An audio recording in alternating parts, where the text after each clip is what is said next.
from the best-selling romantic novel. Love makes the world go round.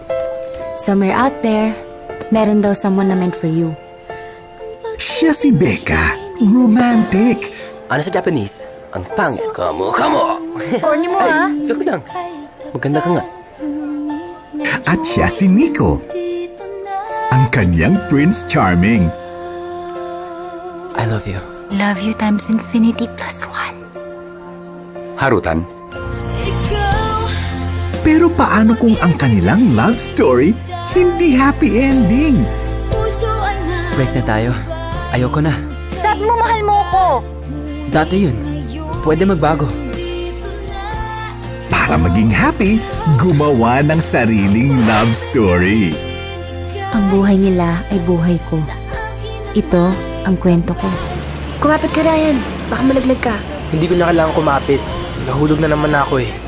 Nahulog na ako sa'yo. Ano sabi mo? Makikita mo pa ba ang iyong happy ending?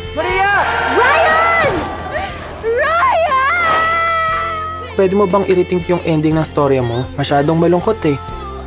Huwag kayong umasa sa happy ending. Hanggat hindi pa happy, hindi pa yun ending. Becca! I still love you. Nico, tama na. Huwag mo nang paglaruan ng feelings ko. Ma-in love sa dalawa sa pinaka-aabangang love teams ngayon. Inigo Pascual and Julia Barreto at James Reid and Nadine Lustre. Ito ang kanilang kwento. Ito ang mga kwento para sa hopeless romantic.